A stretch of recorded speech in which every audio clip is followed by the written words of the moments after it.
Hi, James. I'm so glad you could be here with us today. We're going to talk about Matthew 22, verses 23 through 33. Today has not been the best of days. If you can tell by the sweat, my AC is not working. I've tried several times to get this thing to stick to this valance, and then I realized if I just stick it underneath, it'll actually stay put. So last half an hour has not been fun, but we're going to push through, and I do believe that this is a really good lesson. If you remember last time, we covered verses 15 through 22, and the Pharisees were trying to trick Jesus. Now we're going to deal with the Sadducees. So starting in verse 23, it says, "At the same time Sadducees came to him who say that there is no resurrection, and they asked him a question, saying, 'Teacher, Moses said that if a man dies having no children, his brother must marry the widow and raise up offspring for his brother. Now there were 7 brothers among us. The first married and died, and having no offspring, left his wife to his brother. And so too the second and the third, down to the 7th. After them all, the woman died. In the resurrection, therefore, of the 7, whose wife will she be? For they all had her.' But Jesus answered them, 'You are wrong, because you know neither the Scriptures nor the power of God. For in the resurrection they neither marry nor are given in marriage, but are like the angels in heaven. As for the resurrection of the dead, have you not read what was said to you by God? I am the God of Abraham, the God of Isaac, and the God of Jacob. He is not the God of the dead, but of the living.' When the crowd heard it, they were astonished at his teaching." So we've got 3 quick points. Point number 1, this was another attempt to discredit Jesus. Mainly focus on verses 23 through 28. The Sadducees did not believe in angels. They didn't believe in death, life after death. They didn't believe in the resurrection. So that's why they're going after this from a little bit different point of view. There was a thing called the levirate. I'm going to put the word up here because I don't think I'm pronouncing it right. Levirate, marriage. This is found in Deuteronomy 25:5. If your brother dies and he's married and they don't have, and he has no children, and that you're going to marry the widow and carry on the family lineage.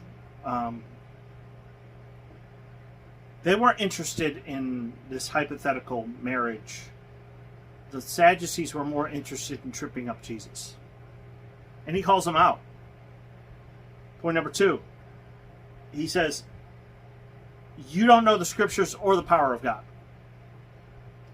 You see, when God begins to work in our lives, when God begins to change us and mold us, we read the Bible, we take this in, and we approach it with the attitude of, okay, God, show me something that I can learn from today. Show me something that I need to change. Because, truthfully, as an 18-year-old, I was single. I was a young soldier at Fort Sill. I had just become a Christian. I didn't even have a car. I had a 10-speed bicycle. My life at 49, now that I'm married, I've got grandkids, a grandkid. I'm in ministry full-time. I've got lots of responsibilities that I did not have at 18. So the neat thing about the Bible is as you read it through each year, which I would encourage you to do, if you read 4 chapters a day, you can get through the Bible in 11 months. Look and ask God, God, show me something that I can change. Show me an area that I can grow in. And he will. So, point number 3, our God is alive, and so are our ancestors. So, the Sadducees did not understand this at all. They just flat out did not understand. And I was going to just quote it, but let me pull up Hebrews 12:1. It's one of my favorite verses. It's Hebrews 12:1. Therefore, since we are surrounded by so great a cloud of witnesses, let us also lay aside every weight and sin which clings so closely, and let us run with endurance the race that is set before us.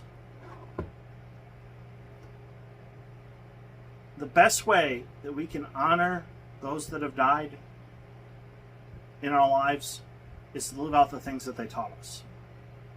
I had she was technically my great-great-aunt, my great-grandmother's sister, but I just called her Aunt Maud. She taught me the Lord's Prayer.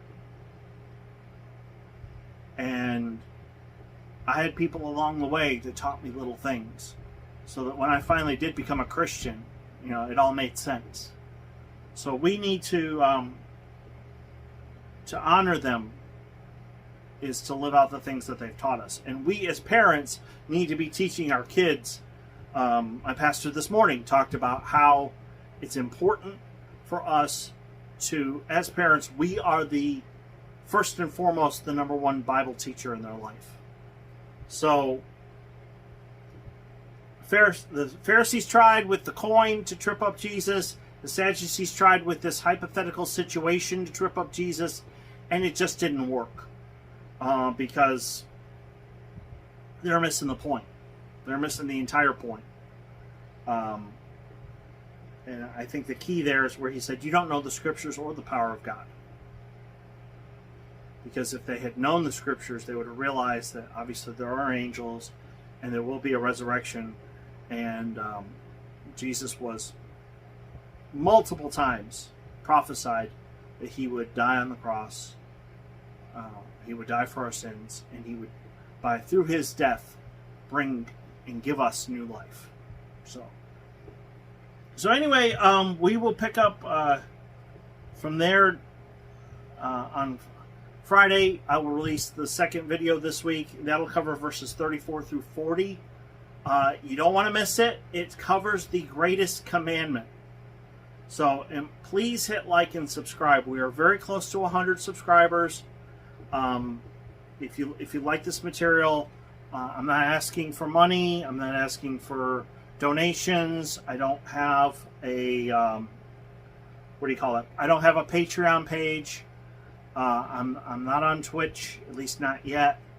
The main thing I ask for is prayer for this channel to grow. And if you're new, please hit like and subscribe. And don't forget the podcast. I'm doing a section on history, early church history.